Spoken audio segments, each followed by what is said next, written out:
nagamba that she is the most successful female artist of this generation. Njogeza mutima njatuza kigambo oyinza okuba tomwagala muga Katonda mugulu laba engeri gye yeeyubudde okubanga neiba wa Sudiru bamuyita Shiba Samali Kalungi ennaku z'omwezi nga 4 atuyise mu official baby shower wali ku cricket over we tugenda okubeera muganda wange muneeyanziza kosa tugende tumuwagire Shiba Samali Kalungi buladi wange nagamba dda era lumu nali njogerako ko naye ng'akubuulira okuva eri Shiba yaliko boosi waffe kale si boosi waffe oba nga tukola omulimu gwegomu waliwo kirabu bagitanga T1 ogijjukira kati yabeerangawo ne night bagitanga Shiba fashion night ng'akyabeerezana ng'olwo omusajja wange Kasoko naffe tukola ki sweet lips night oba omusajja bamuyita Apollo omusajja gwe bayita Apollo Martin Ndijo yalinga amutegeerera nga Apollo oyo wa T1 yabulirawa Apollo oyo asogera Martin Ndijo ng'omanya Apollo oyo yayamba nnyo endongo bayira ba artist abalinga batandika Apollo yalina ne disco nga bagiyita yaleebera wali ku Bombo Road nga ina bagayi bakosa sono omu omunene yakolako ne muti wano nava nagira kati oba yingini wa balamu akwira biyo Apollo wati wano yetago okunonya nja kubuuza genda wano ng'ogende mulungo alina wawa akafu nja kubuuza Shiba Samali Kalungi tuteekeddwa okuba nga tugenda tumuwagire endonga agikubye nga nnya endonga agikubye omanyi bino ebintu olumu tumanyi okuzaalawo naye when it comes to ebyakabi endonga agikubye olaba ne bebe kulu yatuuka nakkiriza n'agamba omuyimbi omukazi azze n'atwenyigamu awo ye Shiba oyo tukwaniriza muganda wange Kanyomero kafa kasembayo ku show yaffe eyekyekya kya weekend tubabuuzako ntwagamba ate sijja sisusa naawe neddesebu twasponsorinze Shiba abantu tubayise abantu tuddemu tubayita ogwokubiri ennaku z'omwezi nga 4 mujje wa Shiba mumuwagire buladi wange mubeereyo maneja Dirisa nkubuuzaako ne nkubuuzaako ne Amara ogamba otya tiimu yonna ngibuuzaako waliwo Jesse driver ono ennaku zino akola bazita challenge ng'ez'abawala yegiragira bwatyo manya abafaananamu bamuyita Jesse tukutumiddeko nnyo n'ekirala Victoria University ekintu ekirimu ssebo ojagireta kugundi eyayo tukwaniriza ku Mukene TV1 ekyenkya kya weekend twongera kubuuza kwe tugenda tukugamba ogamba oti kugundi wiiki eno MD Doni Wanyama yagenze n'akyalirako kugundi Victoria University era ne tubasiima ensonga ze bagezaako okubanga bakwasaganya baatikkira mu bamu be baatikkira mwe muli ne mukozi munaffe Miles Ramiti Apoli omanye ensi eri mu kweteekateeka Ramiti akyakola wano akola shoki kwali si buli akola nti abeera mabega wa show Miles Ramiti Apoli muganda wange yatikkiddwa abatikkiddwa nze gwesinga okuyuzayuza ne Baby Gloria Victoria University ate era ye Baby Gloria wamanyi oba muwe erinnya wama Baby Gloria tukukulisa ate webale choosing Victoria University yawona katongole takyaliwo ate katuga enizanga we jiri wano bagitute ku Nabbi Omukazi mu America Nabbi Omukazi bangambye nti bana Uganda wali ekikadde ku weekend ebya Nabbi Omukazi bangambye kyasala anti Nabbi Omukazi tekyamusala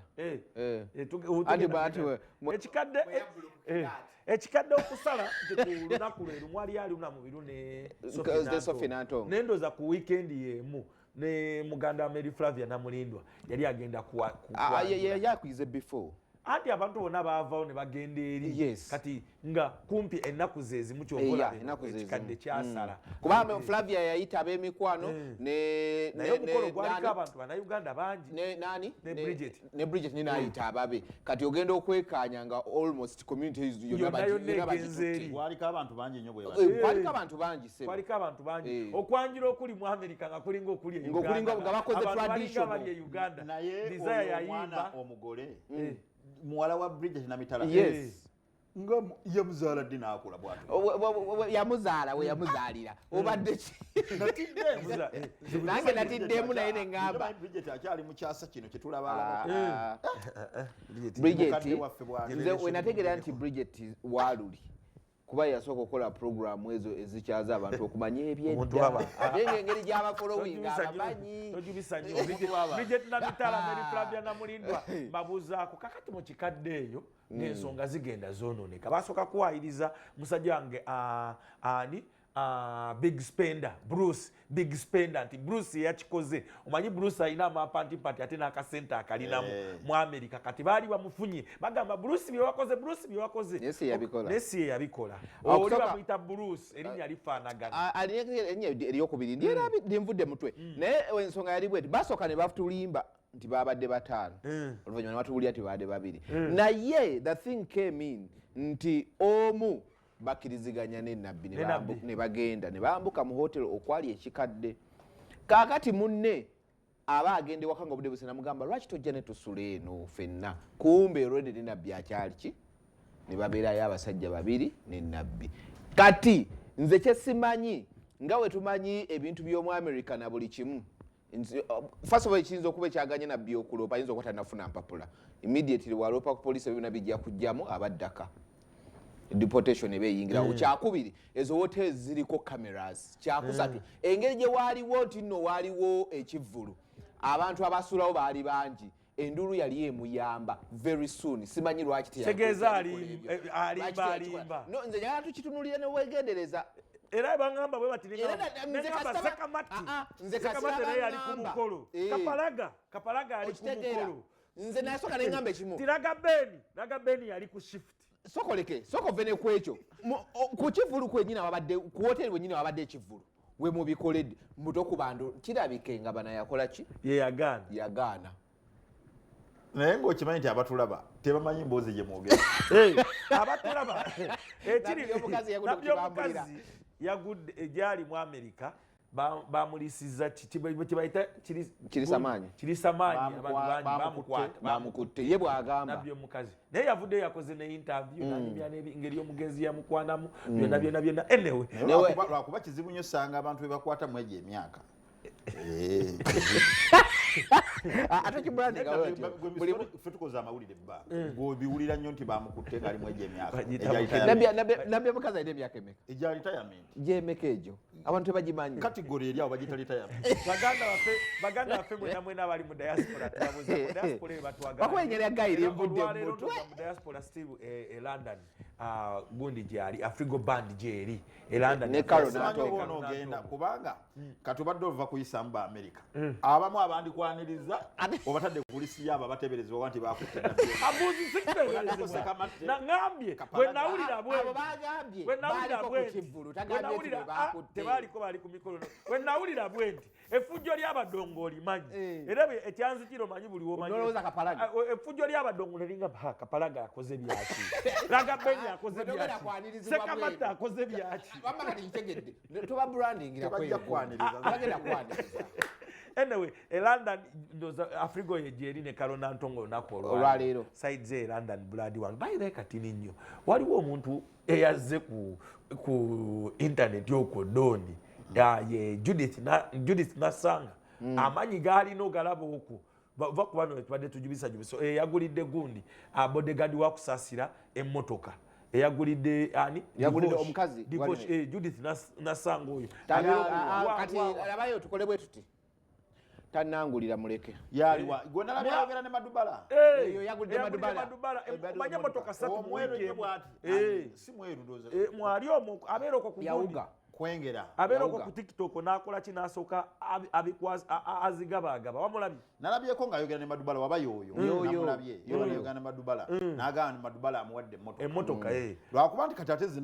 sinalabayo bifaananyi naye nafuidde ebigambo tetunaba bifaananyi nti oba yino emmotoka zituuse nalabye ya divorce neya bodyguard wa Catherine Kusasira nazirabyeko omukazi matovu ya bodyguard wa Catherine Kusasira nabadde ku gundi ku saluni eri wata Shabi nenjiraba nangandagako nebigundi bwete ne receipts ennyini aziba wakusinzira ku ki nkugambye eno Uganda ayingira industry eno Uganda abantu bakanga doni babadde babalima kakati doni wadda yingiridde Madubala divorce yeyo bodegaadi wakusasira gye yamuwadde yagirese ne wano okunyuza n'endijo n'agyetoloola yagirese gibalaga togamba nti olina gye wagisanze nagirabye ku gundi yiyo ku new vision kata oyo si bodegaadi we naawe ngaamufaanana bodegaadi we mukazi oyo liri yamuwadde motoka nanti naye ono si bodegaadi wono lwaki mulimba oyo aliwo pikerere oyo aludde naye si bodegaadi omulimu gwe baawo ogwa bodegaadi wakusasira omutuufu oli mukazi kati ono akola mulimu ono pikerere kukuba mumwa kusasira buli wabeera but lwaki ebigambo naye naye gwe manyi bawadde bodegaadi nga atafuna musala mu gavumenti ebyaddala ddala nze omanyi mu Uganda kye nasooka okuyiga oyabadde atula ku piki omuntu ng'alina kyakoze muga Katonda mugulu nange nkola ki ndaba engeri gye nkola ki Simo omanyi kyengenda okusiima kyebamukoledde kituufu abadde atula ku booda ne bamukyajinga sente z'abantu 3 nga buli bwe bakola stop babongeramu olusi ng'atuuka ku stage buli omu ne yeewa omulimu naga tetuliiwo ne bongeramu omuka buli petrol station tutandike olutalo lwa King Saha ne Chameleon luzitikidde wiiki namba twalutandika wali ne talugenda mu details Saha agenza okakkana asaba Chameleon batu agamba mukampe nga yuzeeyo yamusabye mwetondera amukubire ku simu beyasabye bato bali balala akuba nti luwiiki ewedde efuga byali tandika uyo mayanja mukuwadde basebo ne banyaba tubaanirizaako omulundi omulala naye efuga bimwalira bawiiki ewedde yatuwasekenzi 2 banerereka mbabulire gundi yaliko n'osookoleka abantu eyo ne batutuyako ne bafulumya story enfu njagala nsooke mbabulire ebyaddala ate nkubulire standi yange olutalo lwe mulaba olwo lwa Chameleon ne King Saha abagezi mulimu entalo ezitusunguwa nga bonna bakyaliibo ate naffe ffennyini okuluyingira oteekeddwa okuluyingira naye nga lukukola ki lukusitula naawe omuyimbi ali eyo tokkiriza kukola ki kusigala mabega kuba ekituufu kiri nti endongo etambulira nnyo ku kyapa kiri ekya TikTok ekigambo ekyo olaba liri pazo gye yagitambuliza kati ku kyapa ekyo King Saha alinayo amaanyi kati gwe kyali wange simanyi King Michael Kabako simanyani okuyingira olutalo olwo olina okuluyingira ng'okola ki era n'ekirala mukuddaawo Chameleon ne Saha babadde bonna ebbanga ddene buli kimu era buli omu azzenga agamba Chameleon alina empisa embi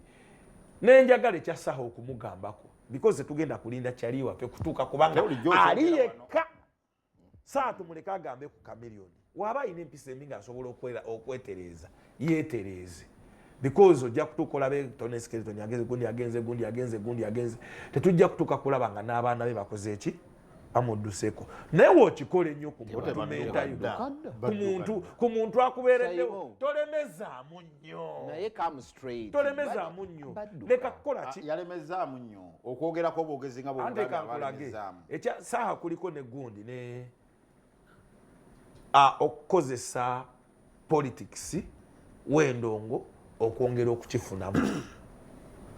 naye nze byonna byo bimukwogerako Simo nze oba nelutwakana nawe ku nsonga y'emu nti gwe nga gwe Simo Mayanja bw'oba ovuddeyo okwogera olina okwogera ebintu nga otulaga kale nti wano Saha mukyamu wano mutuufu because Saha ebigambo byayogedde abantu bonna bavuddeyo okwadwesinga ebintu bya Saha tewali awakanya tuba Saha alina kyayogedde ekikyamu bakkiriza nti akasajja nno byonna byekoogedde bituufu kalina n'ebirala byekaleseeyo singa kasazeewo kwabya musajja twandisuze wano kuba omuntu abaddeko nawe ebbanga bw'aba asazeewo okwabya n'ayogera buli kimu kye yali alabyeko n'amaaso ge mu bulamu bwo ojjukira mu biseera radio we yaviirayo wano nga Chameleon ali mu kaseera akazibu ennyo yeetaaga afa abantu tumubeereremu mu biseera bye baali bagamba omusajja oli yafiira ewuwe radio yavayo n'akomerera bukomerezi n'avayo n'awana obujulizi obulala simanyi omusajja gwe bajja e Masaka simanyi gwe basibira mu bbuutu simanyi gwe ng'alinga awa bujulizi nga Chameleon yeetaaga ffe tumubeererewo ng'abantu ayite mu kintu ekyo kati Saha yabadde ng'asaasira ne Chameleon nti yabadde asobola okwabya ebintu bingi nnyo kati Chameleon alina public secrets fe bali mu ndongo ze tumanyi kyova nadde sikkanya na musajja wo oli nnamba emu bye yabadde akola ng'agenda ayogera ebintu bya Chameleon ebintu ebimu tolina byogera obireka okupreservinga Chameleon asigale kuba abadde Chameleon akoze ensobi nnyingi naye muyimbi waffe ye feesi y'endongo ye Uganda oba oyagala oba toyagala ebintu ebimu kati nga zino shows abalumirirwa endongo tuba tulina obbireka. Kati Ronnie Maka njagala nkubuulire tukkirize Chameleone alina kye bayita public sympathy. Nti public sympathy okugenda ku muntu bw'atyo muganda ngo olina okugenda nga weetegereza. Ate buli ssaawa wayongera okukomerera Chameleone ayongera kwekomerera mbuuza atya. Emyaka 16 oba Saha student wa Chameleone. Saha wagamba nti Chameleone alina empisa embi ne Saha alina empisa embi. Ye tebanaba kujjayo bye yakola bababije, tebanaba kujjayo bye yakola bakokofinga, tebanaba kujjayo bye yakola kiki. Buli wayongera okwekomerera naye aba akola ki? Aba yerabisa. Ati nkugamba nti wano nga ye Saha bayire Saha kyakola kituufu. Mbuza lwaki endongo we yadda ku NUP NRM. Era kati saawe no wolaba engeri gye tujubisaamu Saha oba Saha n'ategeka bato muga Katonda mugula abantu basobola okudda ku side ya Saha nga bawanira. Saimo ebintu ebyo bye nabadde nze no bye saagala nnyo. Saha we yabadde aleeta points ze okusinga zabadde ziva in humanity form. Nonti ebyo byotandise okubrandingawo lindako bizade in a humanity form. Sikutandika kubrandinga nga ebyo ngenda kuwa case in point. Olaba ebweru bye bakutte Didi has been a great producer. Aleese abayimbi bangi we bamukutte emisango batunulidde emisango si byakoze mu industry kukonoona kitiibwa kye nti adde akola bino. Saha we yabadde ayogera ku gundi ku Kamiri yagambye Kamiri olina empisa embi n'atusunirako katini mmero kye yako lindako katini sokolindeko Saimo sokolinde kamaleyo ati ndawa tugenda kukola kitumala obudde nenga kyangambye kirala njagala mu dakika sekendi sokoleke nkwe sekendi yabadde personal leka nange nkwe titi byabadde personal ti Saha buli wabadde alwana era ne yabadde alwana Chameleone yakomekereza ngagamba kasajja gwe ne bakuba Bobi Wine no olinga akyalira yabatamaze okuyingirawa weyamma Khalifa aganaga gundi njagala tukakkane weyamma Khalifa aganaga yagimumira ki nti gwe okolagana ne bandi ate kati saagala otandike kulimba yagamba yamuyita era ne Khalifa akyogera lunwe yali ampita ngende ewuwe obudde sirina nkimeyo ki buli akimye drop ewa Saha agikimye wakawuwe leka kulimba tolimbirira ne Saha yenyini agana nakubira essimu twayogera ku ssimu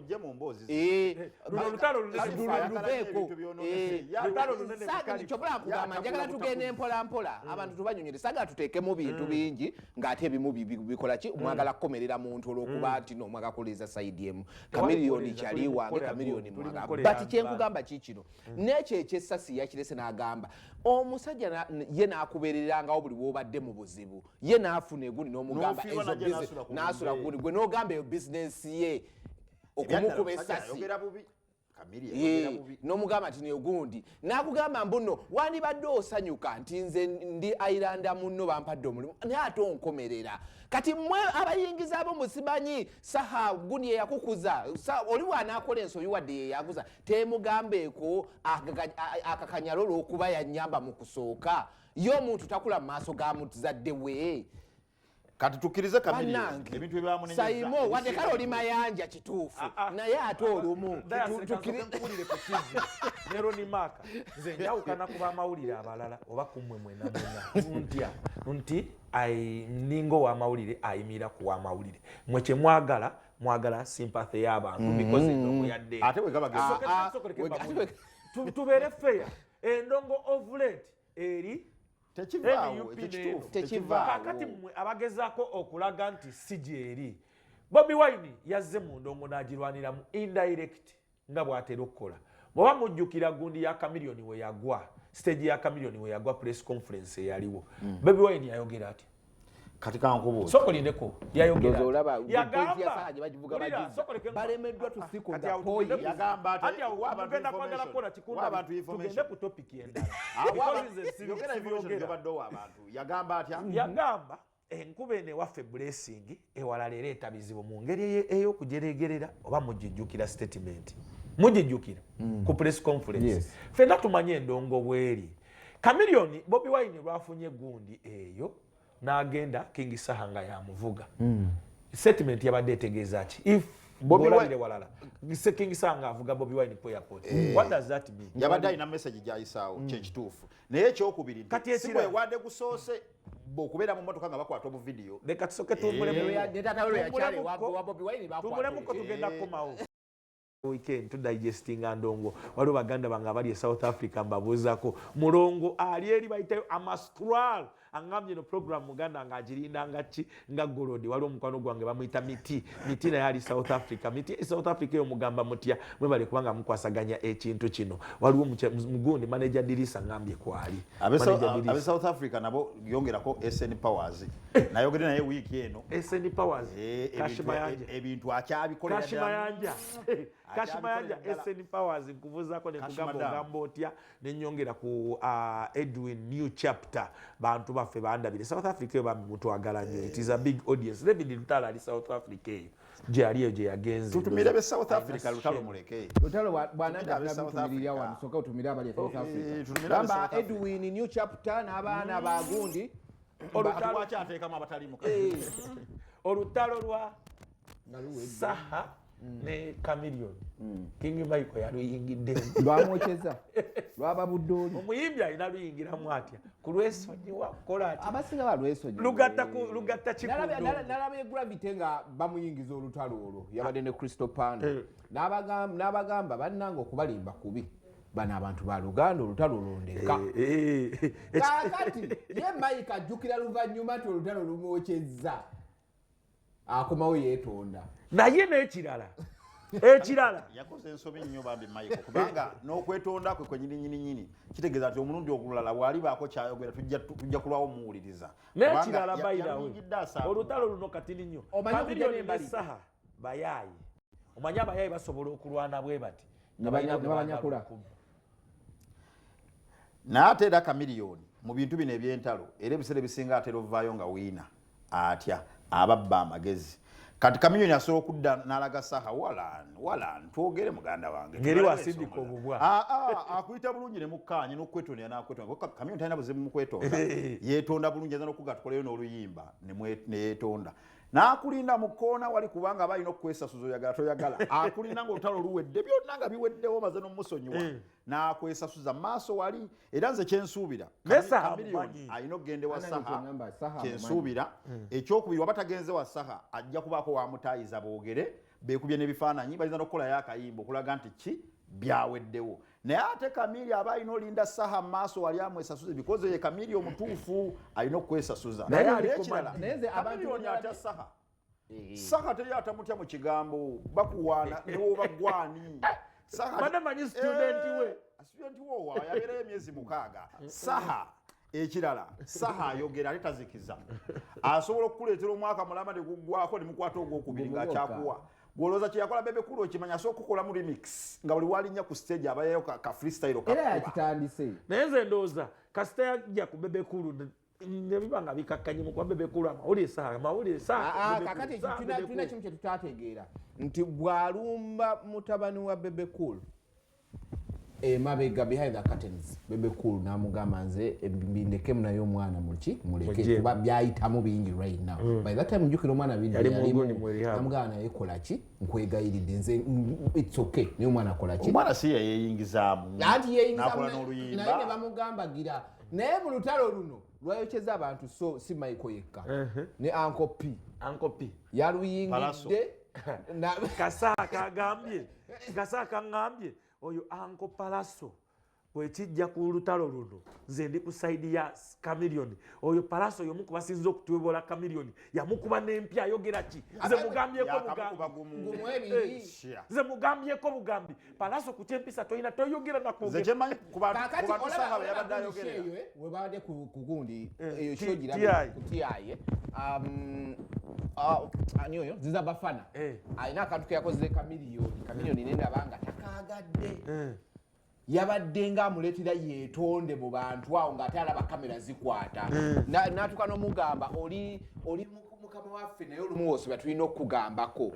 okitegeera kati nga ono ali aziza bafana alinga asindikiriza kamiliyoni neyesesaawo paka ekintu we bakikoze naye ng'ate Kasaka be yabadde ayogerera mu kulumba kamiliyoni okugamba ku kamiliyoni babadde ayogerera neziza bafana okitegera kyovulaba we yabadde amutega mu be yabadde ayogerera ne Uncle Palaso mwali Kasaka be yabadde ayogerera era kyemayi badde mabega wa Saka bamugambeko omukulu era n'oyo bafana namwewuunyiza nnyo ng'alaga nnyo nti kamiri ye munne naye ng'ababimanyi akamuwa oluyimba olumba badde bakaluta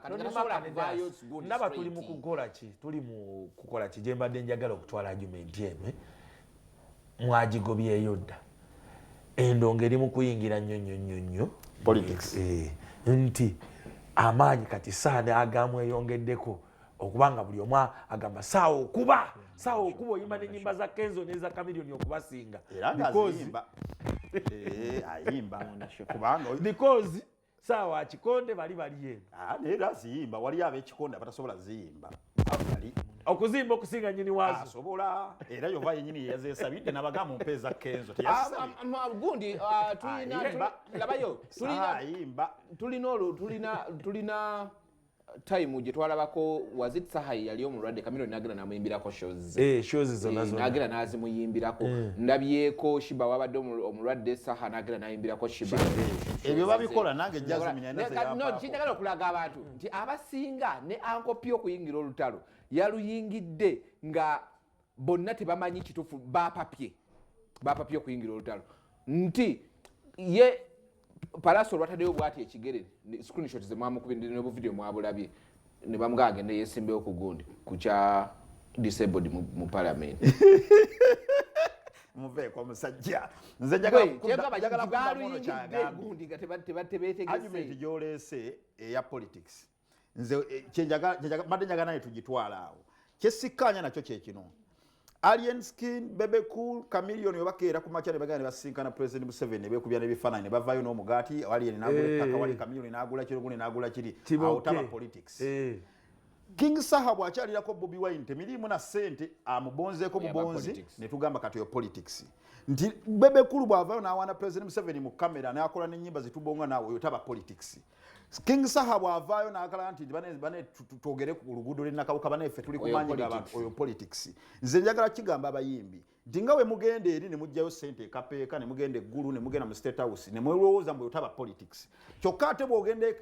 Magere n'ojja mu kamera otandika okugamba mulese politics mu ndongo wabadde ogenda mu State House wabadde ogenze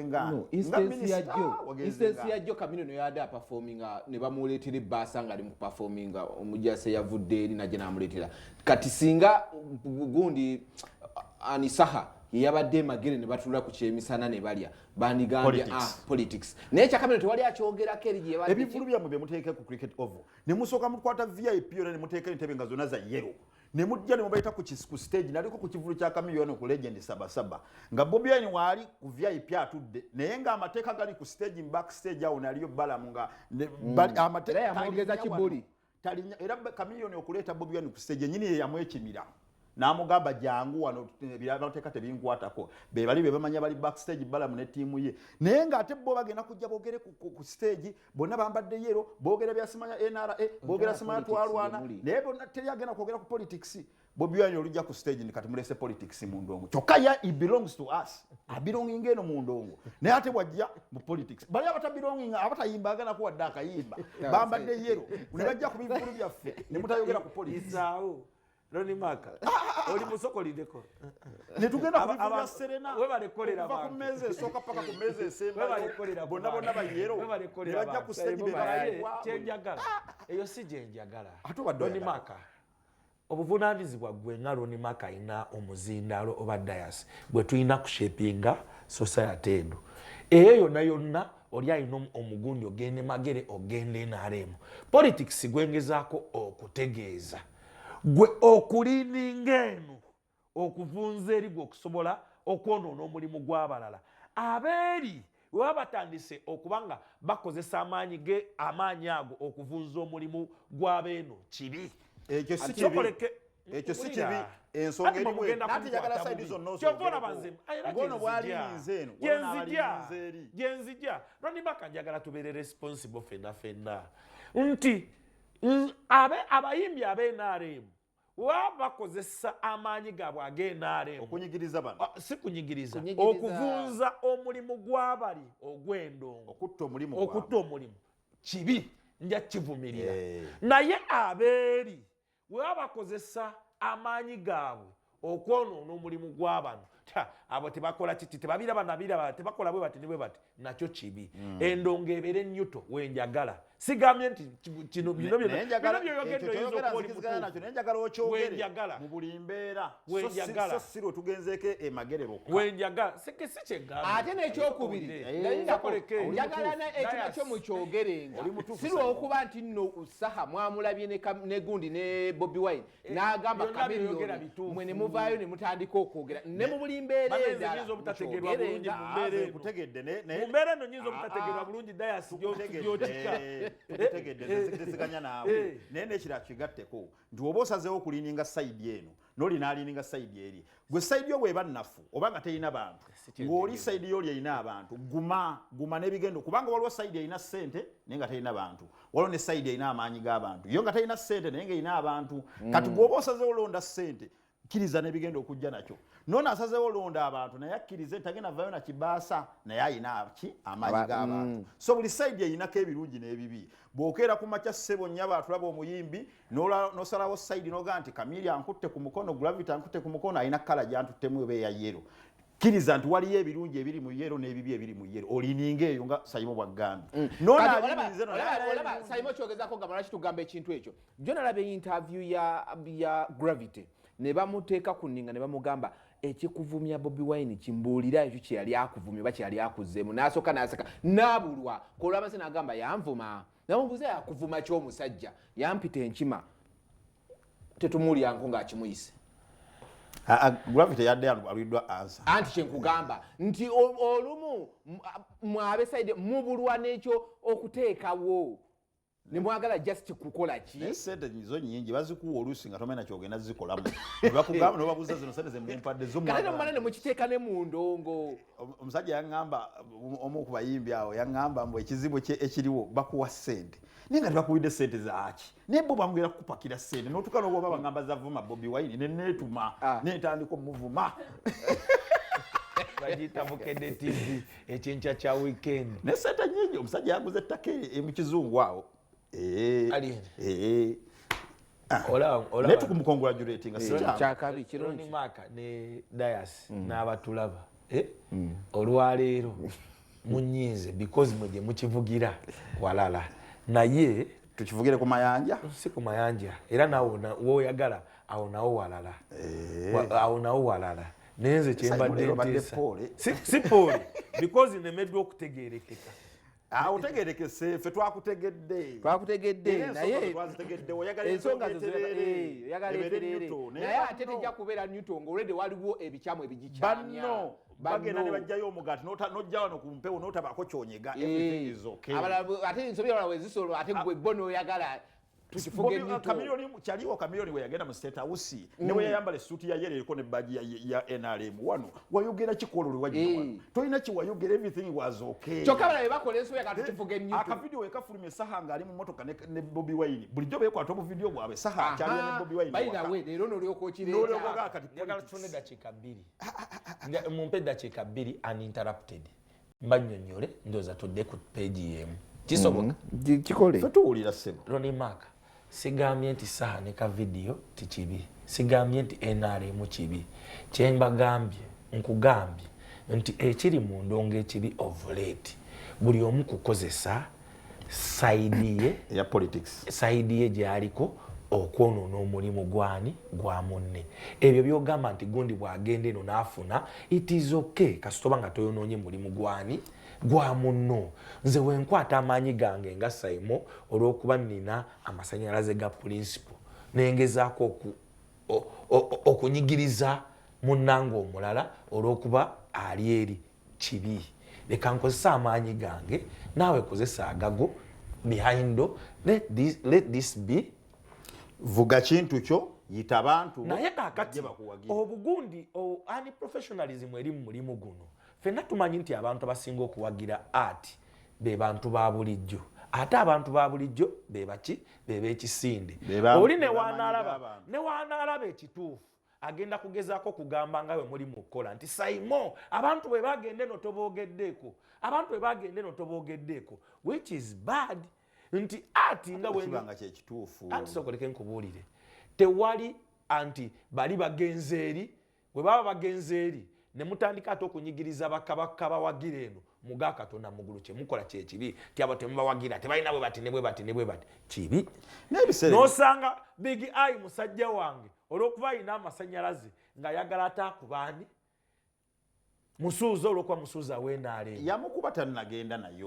balina ntalo zaabwe endala ovulate kituufu ntalo zaabwe endala naye entalo abantu okwongera okwagala lesse Big Eye bamwagala lwakwa Big Eye alina amaanyi g'abantu ate oli gwakuba okimanyi nti kakati abantu batandise n'okugamba Big Eye osinga Kenzo okuyimba abamu bagamba mubasingira kati goyagala bakwana erinnya yoleese erya Kenzo era nali era basobola okuvuganya Simo yenyiniabayo wawe nina obuzibu ne Simo era kyembadde mugamba wano Simo wawe nina obuzibu naawe we mwabadde ku nkundi ku mmeeza y'emu ne Big Eye wabadde oyogera birala kati oyogera birala kati awo mbakikulaga kyakubiri kyakubiri buli muntu alina tastes and preferences buli omu zyawukana waliwo ng'oli Big Eye amusingira Kenzo nole amusingira amuwa bivulu oli lwanaakola atya naye ng'amusingira webituuka okuwaana gwawaana ekintu kye bayita tastes and preference buli omu alinako ekintu ekimusingira ku kirala Kamili ayimba waliwo batayimbiranga waliwo abantu abanyumirwa music nga baagala maloboozi ga maseneke bo nga bakugamba Kingisa asinga Chameleon kati ngamba akalenzi gundi Big Eye katambula nako onoka kakasoti atino gundi Kenzo asinga Big Eye tosobola nawe mu mutima wano ku face otulaga cyane mutima okimanyi lwaki ndonizera buli sawe wajja olutalo lwa gundi yakinyonyodde nakyo yakinyonyodde yavude n'akinyonyola n'agamba mu okulimba kubi mu kumanya nasoka kumanya Kenzo mu byonna era n'agamba bulijjo dasi kyotagala kwogera bulijjo donizera alina kyatayogera buli wayogera ku bintu bya Kenzo ne wayogera ku ntalo ze ne Big Eye alina bulijjo kyatayogera nti yasooka wa Kenzo yasooka kumegula ku oli nga tannaba mmegula era abaana wedda bamugamba mu comments kwakito kikuba olumu wasooka ganzo ono nono nakwanjula ewoli ono nakubba ewoli entalo ne zitandika ne kiseka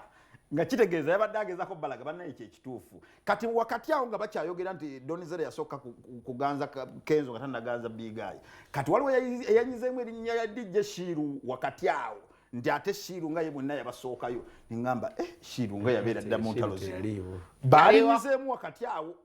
ababadde babigoberera mwadde mu bigoberera mpozi nembagere yagiwolereza luli teyaliwo eyaliwo awo gwe wakola ki yali mulala kati Shiru mu biseera bya Big Eye Kenzo simanyi kiki Shiru yali walala awo waliwo mulala yalinga entu y'abantu ba vision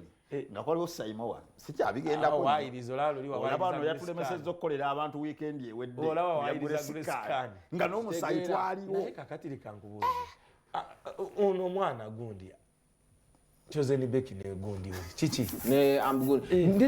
Nero nali chetalo no nagamba nti jawe bintu byo ngamba muwedda chikazo nakikambeka oyagala musajja mutumye omutima ekisookera ddala ekyasinza okunyumira mu byonna nti eri ekikaba amuwadde lyerimu kati mu byeddiini ne byawukana omwana oli amuyita hanira amuyita ye ng'agamba ye muwala waasoosera musiraamu biki atimba birala n'omukyala atimba birala era nkiwa omusajja omwana yakomye mulaba mu ddwaliro mudwaliro yabaddeyo yagenda mu ddwaliro n'amusitulako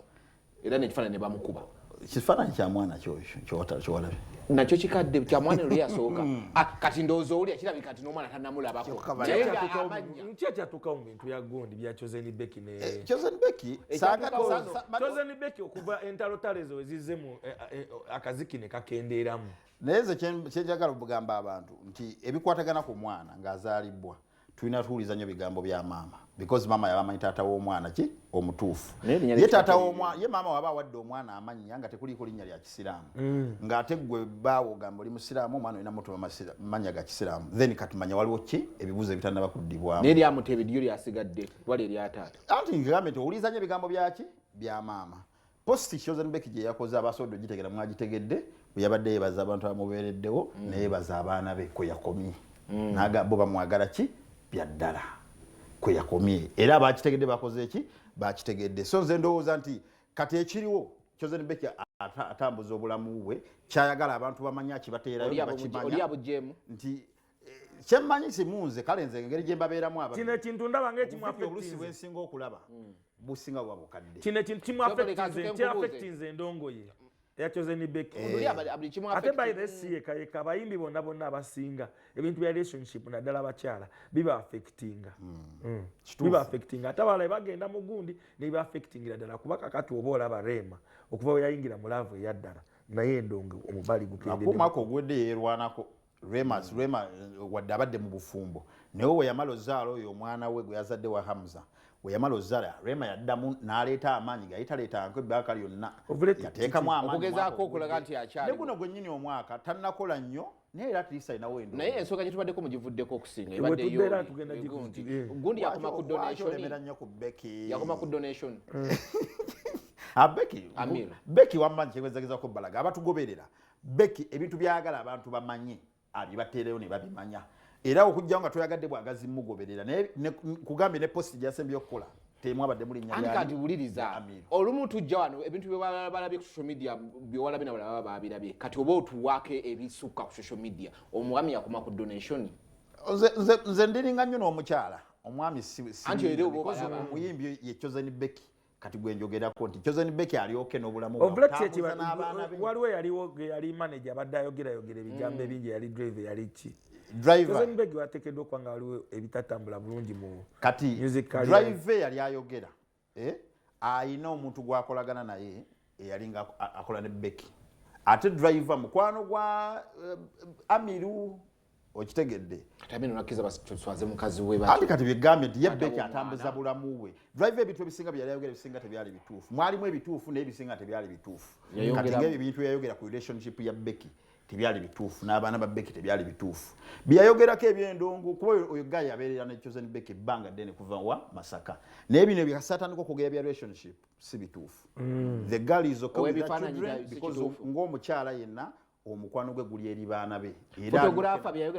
si bituufu ebya photographer si bituufu in fact ekya photographer bambi amuleetera n'obuzibu ne mukyala we yanoba n'okunoba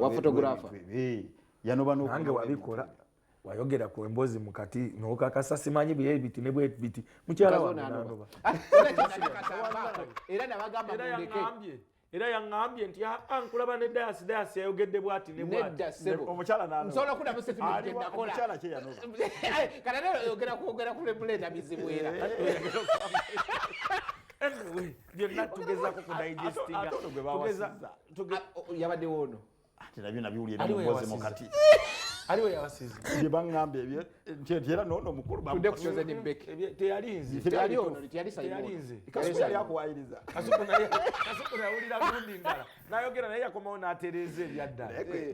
seba mistake gundi ebeekoleddwa original ey'okubiri tesobola kutereeza tebakulinda mu media abantu bagenda neesoose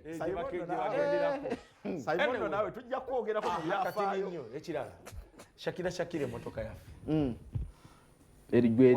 Gijeri gera ku apartment yesimbi mulujja twali naawe ne tukkanya babiri nti ebire by'emmotoka temuli story ewera story yayitewera ne tubikkanya ne nkugamba we baate batulaza agigabye tulaba nannyini mmotoka yennyini yeekubisizamu ebifaananyi ne baaluuni kitegeeza soona okuba nga agyegabidde bw'alabika amawulire gagganya so okugamba banne yagimpadde agitutte era n'agitutte tetugimulabako ng'omanya story tewera mu mawulire tetokyogera story tewera bisuule so Shakira ndowooza kigulu lya buggi kyekimutwala speed naye nga story eyo tewera okitegeera 28 omwana alina iphone wamma ddala myaka 18 Shakira mu ndo 28 18 years in the industry Simo tayagala biwulira naye nze ndowooza Shakira Gloria Buggi yamuvuga speed story tewera iyo story y'emmotoka tewera nkubuuze Gloria Buggi abadde tannaba kujja mawulire Shakira obadde omulaba nnyo teyazukuse so byonna tubikkiriza oba tubigaane Shakira twala ebigambo by'omusajja ono bye yagamba you are past that kati ekirala Ragadi naye avuddeyo ku lunaku lwa Saha kwatadde kusasira abadde akyakaaba amaziga ne gune munne ani Spice oyina byongamba neti bannakaaba Spice namulabyeko mu interview ng'agamba nti nkugambye mu ngeri etali anyway ekintu kya Spice watu nali njogera naawe twakyogerako ba last week watu nali njogera naawe ekyagundi audience gyali mu kuba nti no ono kyagenda okumukosaako nti ye audience yagitestinga kodda ate ono gwe mulundi gwogenda okusooka nti abantu bakusaasira audience gundi Spice gyagenzeemu yakugenda ku ATM machine n'onyiga nezivaayo jukira oli abadde mu audience yakusuula kakebe paka show eneetuuka okitegera kusula 10,000 ekyebiri kiwere abadde akyali kuza change nga wakakebe kati audience ageza okutestinga ku audience yekyuma tekigenda maaso mu Spice namulabyeko nga agamba nti mumugamba naye awukana ne manager wange saawukananga lwaki abadde abyogerako ndowooza just stories ezaabuze amawulire ge gaabuze ne teri yabimugamba nti baayawukana ani abadde abamugambye byogera no Simon yatubeere serious yagenze okulaba mu byonna byazze okwogera mukama ngekiteekeddwa okwogerako stories zaabuze naye ekirala bw'aba atwale obubaka bwe twamuwa ku eno show nti kusaasira okuteeka show ku nnaku lwe lumu naawe weekaabire akaseera oli mukazibu nnyo lwaki nkubuulira mazima ebivulo eby'emitwalo 15 otunulya omuyimbi gwe babisasulira ekifo wooli naani akutaddeko jjukira abantu bano betuyimbira be bamu bazze ku Kyakala bazze ku Digida olinga abalamu nkwate 15 ngiteeke wali oba 15 ngitwale Simo omanyi olumu Simo tayagala kukkiriza Mukaya Michael wali oyogeddeko naye omwana wa Shakira oli ono mukulu woli olwo omutono ategese lutalo wali oyogeddeko naye nti abantu bayagala bayingire wano wali be badde basasula VVIP kale katugambe asobola okubuulira gundi results ezibadde zibeerangawo zesagala kwogera wano ajja kulowooza nti nkola ki nti abadde bayingira VIP ya Spice Dana wabadde ateekera ebivulo by'omukwano nabo badde baki badde nabo bakunoonya okitegeera kati atozze mu Serena eya nti ate okitegeera ate ku lunaku lwe lumu kuliko omulala ayina abantu yabatestingako yali abayimbiddeko yali ategeseewo togenda speed the only gundi gyalina Spice nti amulimu alina emikwano egimu egisobola okukola ki gyasobola okutuukirira naddala egya yero yes gyasobola okutuukirira ne gijja naye ate jjukira ono promoter waliwo kiri okubranding nga tetugenda kuwagira muyimbi nti ono emikwano gyayina noli ategese ku Sheraton yali mu kivulo kya Spice eri Abitex naye ate jjukira noli emikwano bagitaapingamu babiri naye lwakuba ne betutegekera endongo balina ekivulo ekyabantu n'ekivulo ekyabantu bebaleese obuleese olwa network byanjawulo bino ebivulo by'abantu abeesasulidde nga bazze baagala omuntu era audience oba ogiraba nti bano bazze baagala omuntu tetwabaleese tetwabakase bukase lwajja tugulako ttebo olwokuba tubamanyi olwokubona omukwano gwa Simo aguze ttebo tubalaba ajja n'atuulawo wayi Simo yaŋŋambye muwagire munnange najja n'agula ttebo n'atuulawo ziba ziwera ssaawa 3 n'asituka n'abantu be ne bagenda tebazze kunyumira bazze kutuukiriza gwe kasi otulabye twasasula ojjukira audience ya Seize Fire buli omu yayagaliwe yakweraga weyagenderanga kitegeeza ezo audience nazo tusobola ozitegeera nga tebeemu etulako abantu 8 nga kweyongeddeko times 3 nga abatudde kuliko ababayimiriddeko 2 abakutte n'emmundu naye kyembadde gamba kyekino oli wakwera wafu kyembadde gamba kyekino ku Ragadi ng'olaba abantu bangi naye tebali mu kunyumirwa bazze banaakola atya onzijukiza oli eyagenda misinde gya Kabaka ng'ayina ow'emmundu amuddukirako Ragadi bannange eggwanga lyo naffe tulabye Ragadi Saha semude kyembadde gamba kyekino kati olaba Ragadi naye ali mu kaseera kazibu okujjako ng'atuuse n'agenda ekapeeka n'agenda eggulu n'agenda n'agenda Entebbe n'abakuŋŋaanya oluusi ne bajja nga balina mu busaati bwa yero ne baleka bajja mu si alina temankima Ragadi yasemba oyimbira generation yene ey'abantu digiza abaliwo dda nnyo gwe bwebuuza Ragadi yasemba ddyo Twitter nti ebiseera bisinga gira emyaka gyonna egiwedde abadde akola bibye nga ffe alinga atatuliiko ffe abanyumizi b'endongo ffe abagoberezi b'endongo alinga eyatwesonyiwa nga yeesombera busukuuta bwe okuva ku shumuko n'alupanga yeekubira migaati gye kati omuntu avudde mu kwekubira migaati gye for over 10 years past or 20 years eziwedde n'ovaayo n'ogamba kati ntegese olunaku lwe lumu n'omuyimbi abadde ayimbira abantu ba generation eno akyalinawo n'ennyimba paka omwaka guno alina ennyimba za struggle alina za struggle alina za struggle alina n'amasannyalaze ga pulira muwulira kale tugambe musically ku baana abaliwo kati gwogenda kusasula olabe neke kaseera abantu bali bayambe kuragadi kati atejjukira soko vene kwekyo ragadi gwataddeko yenyini gwe yawa oluyimba lwe n'aluddamu ate n'aluwoomesa naye luli lwanyuma naye luno baaluwoomesa owulira pati za saha at least ogamba nti ye kaliniza shiba okitegeera naye oluyimba lulina ebyafaayo nyini waalwo eyalukola yayawukana ne ragadi lwakulimba ragadi yamala kumuleetera ttaka kuligula omanyi yakola oluyimba olwo kamiliyoni yayakola oluyimba olwo empita baba bagenze Jimbo Katenda batutte Sweden okuyimba bayimba ragadi ekiyimba kye kikuba ragadi abeera mu community y'Abannayuganda ekiyimba ekyo nakitaddemu ssente nagenze mpaka South Africa mu Galo Records ewalakedduba okuluma Stalinga nga Kamiri wali awo Kamiri yanyiga bunyizi n'agenda mu hoteli agenda okukomawo wano omanyi awo Kamiri we yazimba wali wa mama wa ragadi yamugamba waayi jankali yange ogule wano ettaka gyawe okolebwa oti ne okumusonyiwa naye ayinza okuba yalutwala ne balumansta kati ragadi ono atazise ajamu gakolayo olulala kale olulinga osanganga gundi Bobi Wine ayinza okubuulira ragadi oyo twabeerangawo nga twabeerangawo nga mukuŋŋaanye abanyumiza Bobi Wine anyumya ragadi we yajjanga nga Bobi Wine agamba omusajja asinga okulimba wuuyo ayinza balimba mpaka ku makya mwenna ne mwesegula ne muyingira kirabu ragadi nga mumulabye ali eri mugamba wajjira wano n'atugwamu ayinza kati ragadi yatukwata nze lule twali abantu nga bana awo kupakalasi n'atunyumiza okumala essaawa 2 ng'alimba bulimbi simanyi wali alimba naye essaawa omubuuza Bobi Wine ayinza okumukunyumiza Bobi Wine amanyi mu nsi yonna omuyimbi asinga ye muntu asobola kati yali Masaka n'ankubira essimu diasolota no wano omuyimbi bamuyita omuwala ngenda kuwa enamba yo omuyiseemu buli kyo oba kiki yali ayisaawo eri omuwala omwana amumpa ku simu okuva olusidaga muwulira bagiyita Bukedde TV tuba mu art industry nga tugezaako okusembayo ddala okutemaatema nga bwebadde King Michael nkubuuza kaŋŋambye kwali aŋŋambye nti ye alirwedde okutuuza kamiliyoni ne talina gyagenda batuuza abavu baveeko tutumire abagagga abavu baleke Michael kyali wange naye ebintu ebimu abivengako ebibuuzi by'abavu biggalewo